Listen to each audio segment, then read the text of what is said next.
നമ്മൾ നേരെ പോകുന്നത് കൊല്ലം ജില്ലയിലേക്കാണ്. അതിന് തൊട്ടു മുൻപ് പ്രേക്ഷകർക്കായി കൈരളി ഒരുക്കിയിട്ടുള്ള വിപുലമായ സ്ക്രീൻ കൂടെ ഞാനൊന്ന് പരിചയപ്പെടുത്താം.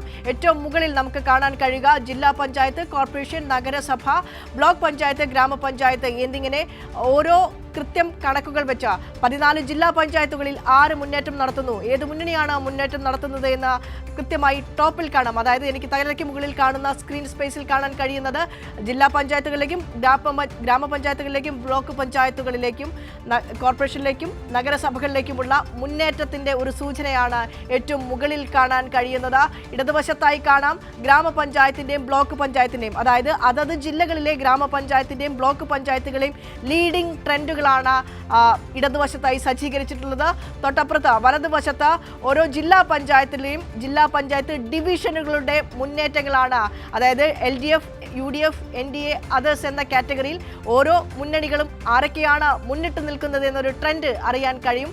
14 ജില്ലാ പഞ്ചായത്തുകൾ, തൊട്ട് താഴെ 2 സ്ക്രീനുകളായി കോഴിക്കോട് 28 ഡിവിഷനുകളാണ് ജില്ലാ പഞ്ചായത്തുകളിലേക്ക് വരുന്നത്. കാസർഗോഡ് 18 ഡിവിഷനുകളിലേക്കാണ് മത്സരം നടക്കുന്നത്. അപ്പോൾ ഒരു ട്രെൻഡ് അവിടെ അറിയാൻ കഴിയും. തൊട്ട് താഴെ കാണുന്നത് നഗരസഭയുടെയും കോർപ്പറേഷനുകളെയും. ഞാൻ നേരത്തെ പറഞ്ഞതുപോലെ തന്നെ 87 നഗരസഭകളുണ്ട്. നമുക്ക് 86 ഇടങ്ങളിലേക്കാണ് മത്സരം നടന്നത്. 6 കോർപ്പറേഷൻ വാർഡുകൾ. അപ്പോൾ 6 കോർപ്പറേഷനുകൾ. ആ 6 കോർപ്പറേഷനുകളിൽ കൊല്ലം 56 എന്ന് കാണിക്കുന്നത് കൊല്ലത്തെ വാർഡുകളാണ്, കോർപ്പറേഷൻ വാർഡുകളാണ് 56 എണ്ണം. അപ്പോൾ അവിടെ ആരൊക്കെയാണ് ലീഡ് ചെയ്യുന്നത് എന്ന ഒരേ സ്ക്രീനിൽ ഒരേ സമയം എല്ലാ ട്രെൻഡുകളും ഒരുമിച്ച് കാണാൻ കഴിയുമെന്നുള്ളത് തന്നെയാണ് കൈരളി ന്യൂസ് ഇന്ന് സജ്ജീകരിച്ച സ്ക്രീനിൻ്റെ പ്രത്യേകത. അപ്പോൾ എല്ലാവരും തത്സമയ വിവരങ്ങൾ സമഗ്ര കവറേജിനായി കൈരളി ന്യൂസ് തന്നെ കാണുക. ഇടതടവുകളില്ലാതെ, ഇടവേളകളില്ലാതെ എല്ലാ സ്പന്ദനങ്ങളിലും നിങ്ങളിലേക്ക് എത്തിക്കാൻ ഞങ്ങളുടെ ടീം ഒരുക്കമാണ്. 8 മണിയോടുകൂടി തന്നെ വോട്ടെണ്ണൽ ആരംഭിക്കും. 8:10 കൂടി തന്നെ ആദ്യ ഫലസൂചനകൾ നമുക്ക് ലഭിച്ചു തുടങ്ങും.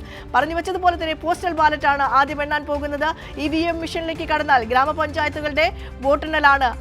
1-ാം വാർഡ് എന്ന നിലയ്ക്ക് എത്ര വാർഡുകളുണ്ടോ ആ രീതിയിൽ അക്രമത്തിലാണ് വോട്ട് എണ്ണി തുടങ്ങുക, വോട്ടിംഗ് മെഷീനിലുള്ള വോട്ട് എണ്ണി തുടങ്ങുക. അപ്പോൾ ഒരു 8:10 കൂടി തന്നെ ആദ്യ ഫലസൂചനകൾ അറിയാം. ഏകദേശം 8:30 കൂടി തന്നെ ഗ്രാമപഞ്ചായത്തുകളുടെ ഒരു ചിത്രം നമുക്ക് വളരെ വ്യക്തമായി തന്നെ മനസ്സിലാകുന്നു. പോകുന്നു കൊല്ലം ജില്ലയിലേക്ക്. രാജ്കുമാർ കൂടി ചേരുന്നുണ്ട്. Rajkumar, very very good morning.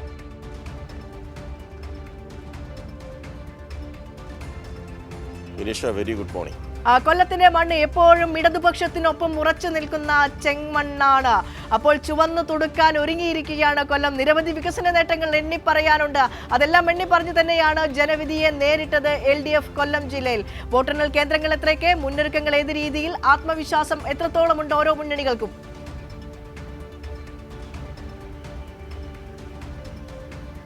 Vineesha, കൊല്ലം ഒരു ചെങ്കോട്ടയാണ്. ചെങ്കോട്ട അത് ഇതിനു മുമ്പും തെളിയിച്ചിട്ടുണ്ട്. അത് ഇപ്പോഴും ഇനിയും വരുന്ന തെരഞ്ഞെടുപ്പിലും ഇപ്പോൾ നടക്കാൻ പോകുന്ന ഇന്നത്തെ ആ ഫലപ്രഖ്യാപനത്തിലും അത് തെളിഞ്ഞു വരും. ആ ചെങ്കോട്ട വീണ്ടും ദൃശ്യമാകും എന്ന് തന്നെയാണ് ഇടതുപക്ഷത്തിൻ്റെ ഒരു കണക്ക് കൂട്ടൽ. അതായത് കൊല്ലം കോർപ്പറേഷനിൽ ഞാൻ അതിനു മുമ്പ് ഈ 16 കേന്ദ്രങ്ങളിലാണ് വോട്ടെണ്ണൽ നടക്കുന്നത്. ഞാനിപ്പോൾ നിൽക്കുന്നത് കൊല്ലം ഗവൺമെൻറ് മോഡൽ ബോയ്സ് ഹൈസ്കൂൾ. ഇവിടെ 56 ഡിവിഷനിൽ നടന്ന ആ തെരഞ്ഞെടുപ്പിൻ്റെ വോട്ടെണ്ണൽ ഇവിടെ വെച്ച് നടക്കും. തപാൽ വോട്ടുകൾ, അതായത് ജില്ലാ പഞ്ചായത്തിൻ്റെ തപാൽ വോട്ടുകൾ, അത് നടക്കുന്നത് ഈ ജില്ലാ പഞ്ചായത്തിൻ്റെ കോൺഫറൻസ് ഹാളിൽ വെച്ചാണ്.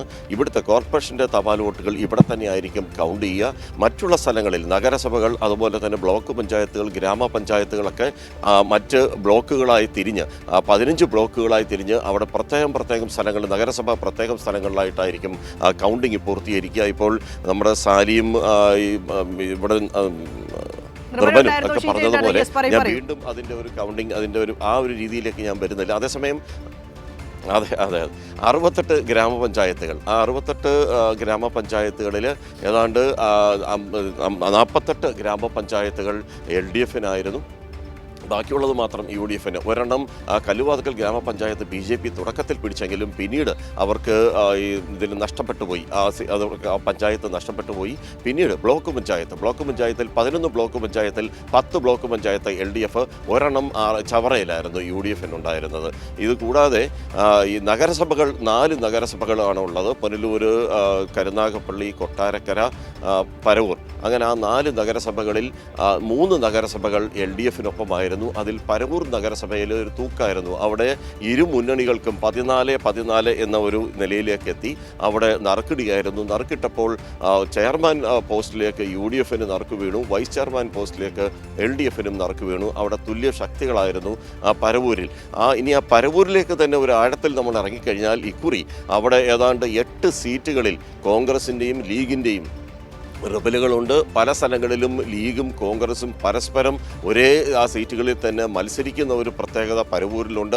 അവിടെ BJPക്ക് 4 സീറ്റാണ് പരവൂരിലുണ്ടായിരുന്നത്. അതിൽ കുറുമണ്ഡൽ എന്ന് പറയുന്ന വാർഡ്, ആ വാർഡ് BJPയുടെ പക്കലുള്ള വാർഡാണ്. ആ BJPയുടെ സീറ്റ് പിടിച്ചെടുക്കാൻ വേണ്ടി ഇക്കുറി അത് LDF നിയോഗിച്ചിരിക്കുന്നത് CPIMൻ്റെ ജില്ലാ കമ്മിറ്റി അംഗം DYFയുടെ മുൻ ജില്ലാ സെക്രട്ടറിക്ക് ആയിരുന്ന K. സേതുമാധവനെ തന്നെ അവിടെ മത്സരിപ്പിക്കുകയാണ്. ഇതിനു മുമ്പ് അദ്ദേഹം അതേ സ്ഥലത്ത് തന്നെ മത്സരിച്ച് വിജയിച്ചിരുന്ന ഒരാൾ കൂടിയാണ്. ഏതാണ്ട് 15 കൊല്ലത്തിന് ശേഷമാണ് അദ്ദേഹം വീണ്ടും മത്സര രംഗത്തേക്ക് വരുന്നത്. അത് പരവൂരിലെ സ്ഥിതി. ഇനി കൊല്ലം കോർപ്പറേഷനിലേക്ക് തന്നെ മടങ്ങിയെത്തിയാൽ ഇവിടെ VK അനിരുദ്ധൻ, അദ്ദേഹമാണ് ജില്ലാ സെക്രട്ടേറിയറ്റ് അംഗം, ഏറ്റവും CPM-ലെ മുതിർന്ന അംഗം എന്ന നിലയിൽ അദ്ദേഹം കൊല്ലം കോർപ്പറേഷനിലേക്ക് മത്സരിക്കുന്നു. അദ്ദേഹം കന്നിമൽ ഈസ്റ്റിലാണ് അദ്ദേഹം ജനവിധി തേടുന്നത്.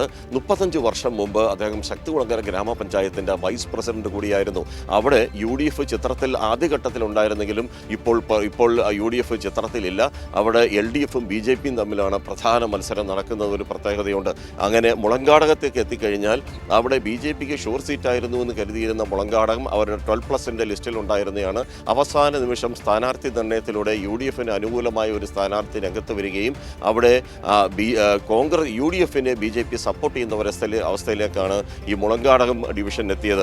ഇനി അല്ലാതെ നോക്കിയാൽ 5 ഡിവിഷനുകളിൽ UDF-ന്റെ റിബൽ സ്ഥാനാർത്ഥികൾ കൊല്ലം കോർപ്പറേഷനിൽ മത്സരിക്കുന്നുണ്ട്. അതിൽ ഏറ്റവും ശ്രദ്ധേയമായ മത്സരം നടക്കുന്നത് കൊല്ലൂർവിളയിൽ അസ്മത്ത് ബീവി അവരാണ് അംസത്ത് ബീവി അവരാണ് അവിടെ UDF-ന്റെ കോൺഗ്രസിൻ്റെ റിബൽ സ്ഥാനാർത്ഥിയായി മത്സരിക്കുന്നത്.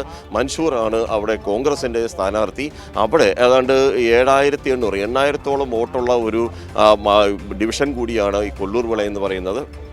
99-98 അല്ലെങ്കിൽ 95% മുസ്ലിം വോട്ടുകൾ കേന്ദ്രീകരിച്ചിരിക്കുന്ന ഒരു ഡിവിഷൻ.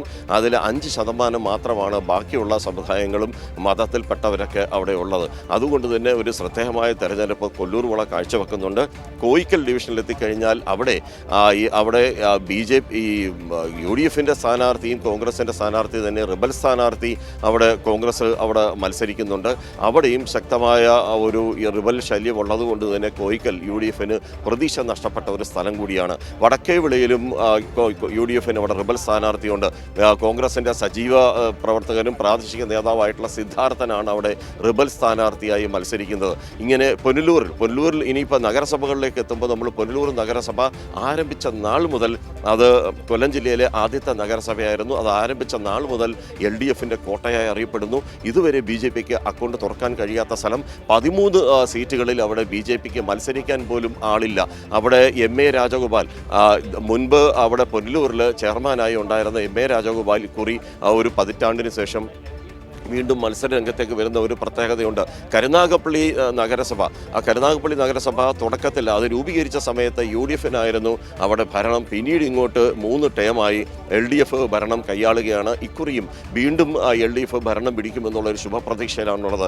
BJPക്ക് അവർ ഗ്രാമപഞ്ചായത്ത് അവസ്ഥയിലേക്ക് എത്തുമ്പോൾ BJP ഒരു 6-7 ഗ്രാമപഞ്ചായത്തുകൾ പിടിച്ചെടുക്കുമെന്നുള്ള ഒരു അവകാശവാദം അവർ ഉന്നയിക്കുന്നുണ്ട്. ചാത്തന്നൂർ നിയമസഭാ മണ്ഡലത്തിൽ BJP 2ാം സ്ഥാനത്ത് എത്തിയിരുന്നു.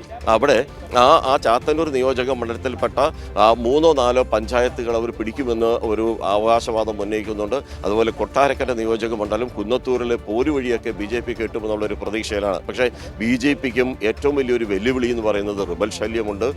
2 BJPയിലെ മുതിർന്ന നേതാക്കൾ കൊല്ലം ജില്ലയിൽ പ്രത്യേകിച്ച് അടൽജി ഫൗണ്ടേഷൻ എന്ന ഒരു സംഘടന രൂപീകരിച്ചുകൊണ്ട് BJPക്ക് നിലവിലുള്ള ഇതിലെ ആളുകൾക്കെല്ലാം വലിയ വെല്ലുവിളി ഉയർത്തി BJPയുടെ ഒരു പ്രത്യേക ബ്ലോക്കായി തിരിഞ്ഞ് RSSൽപ്പെട്ടവരെല്ലാം പ്രത്യേക ബ്ലോക്കായി തിരിഞ്ഞ് നിലവിൽ അവർ ഈ തെരഞ്ഞെടുപ്പ് പ്രചാരണത്തിന് ഇറങ്ങിയിട്ട് പോലുമില്ല. മുതിർന്ന ഇവിടുത്തെ BJPയുടെ തന്നെ മുൻ ജില്ലാ അധ്യക്ഷന്മാർ പലരും ഇപ്പോൾ വീട്ടിനകത്താണ്. ആരും ഇതിൻ്റെ തെരഞ്ഞെടുപ്പ് പ്രചരണത്തിന് ഇറങ്ങിയതുമില്ല, അവരെ ആരും ക്ഷണിച്ചതുമില്ല. അപ്പോൾ BJPക്കകത്ത് തന്നെ അതിൽ നിലവിൽ വലിയൊരു പ്രതിസന്ധിയുണ്ട്. 2 അടുത്ത കാര്യം SIRമായി ബന്ധപ്പെട്ടാണ്. SIRൻ്റെ ഒരു ആശങ്ക കൃത്യമായി ഈ തെരഞ്ഞെടുപ്പിൽ പ്രതിഫലിച്ചിട്ടുണ്ട്. SIRൽ ന്യൂനപക്ഷങ്ങൾക്ക് മാത്രമല്ല മറ്റുള്ളവരെയും വലച്ച ഒരു നടപടിയായി പോയി. ധൃതി പിടിച്ചൊരു നടപടി, പ്രത്യേകിച്ച് തെരഞ്ഞെടുപ്പ് സമയത്ത് ഇതെല്ലാം കൊണ്ടുവച്ചത് വോട്ടർമാർക്ക് മാത്രമല്ല പൊതുപ്രവർത്തകർക്കും എല്ലാ രാഷ്ട്രീയക്കാർക്കും എന്തിന് BJP നേതാക്കൾ പോലും പറഞ്ഞു ഈ സമയത്ത് അത് വേണ്ടായിരുന്നു, അല്പം കഴിഞ്ഞ് വെച്ചാൽ മതിയായിരുന്നു, അല്ലെങ്കിൽ ഈ തെരഞ്ഞെടുപ്പ് കഴിഞ്ഞ് മതിയായിരുന്നു എന്ന് BJPക്കാർ പോലും പറഞ്ഞിരുന്നതാണ്. ജനങ്ങളുടെ ചോദ്യങ്ങൾക്ക് മുമ്പിൽ കേന്ദ്രം ഭരിക്കുന്ന BJP അല്ലെങ്കിൽ ദേശീയ തെരഞ്ഞെടുപ്പ് കമ്മീഷൻ്റെ ഈ ഒരു നടപടിയെ BJPക്ക് പോലും ഉത്തരം മുട്ടിയ സംഭവങ്ങളുണ്ടായിരുന്നു. പിന്നെ ഈ നിർവഹണമൊക്കെ സൂചിപ്പിച്ചതുപോലെ തന്നെ ഇവിടെ നമ്മുടെ ഈ ക്ഷേമ പെൻഷൻ, അതേപോലെ തന്നെ ക്ഷേമ കാര്യങ്ങൾ, വികസന കാര്യങ്ങളൊക്കെ ഏറ്റവും ചർച്ച ചെയ്യപ്പെട്ട ഒരു സമയം. നമുക്ക് കൊല്ലത്ത് തന്നെ ഫാത്തിമുത്തു എന്ന് പറയുന്ന ഒരു ഉമ്മ, അവർ അറുന്നൂറ്റിമംഗലത്തിലെ ഒരു വോട്ടറായിരുന്നു.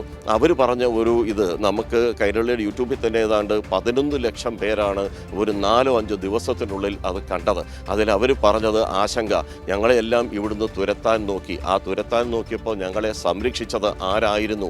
ഇവിടെ കമ്മ്യൂണിസ്റ്റുകളെ മാത്രമേ വിശ്വസിക്കാൻ കഴിയൂ. കമ്മ്യൂണിസ്റ്റുകളാണ് യഥാർത്ഥ, അവരൊരിക്കലും വഞ്ചിക്കില്ല എന്ന് പറയുന്ന ഫാത്തിമത്തുവിൻ്റെ ആ ഒരു ബൈറ്റ് 11 ലക്ഷം പേർ നമ്മുടെ യൂട്യൂബിൽ മാത്രം, കൈരളി ന്യൂസിൻ്റെ യൂട്യൂബിൽ മാത്രം കണ്ടു. ഏതാണ്ട് 1.5-2 ലക്ഷത്തോളം പേർ ഇൻസ്റ്റയിൽ വരെ കണ്ടു കഴിഞ്ഞു. അത്രത്തോളം ഈ ന്യൂനപക്ഷങ്ങൾക്കിടയിലും മറ്റും ശക്തമായ ഒരു ആശങ്ക കൂടി പ്രതിഫലിച്ച ഒരു തെരഞ്ഞെടുപ്പായിരുന്നു ഇപ്പം നടന്ന തദ്ദേശ തെരഞ്ഞെടുപ്പ്. വിനീഷ, ഒരു പൊതുചിത്രമാണ് രാജ്കുമാർ വ്യക്തമാക്കിയത്.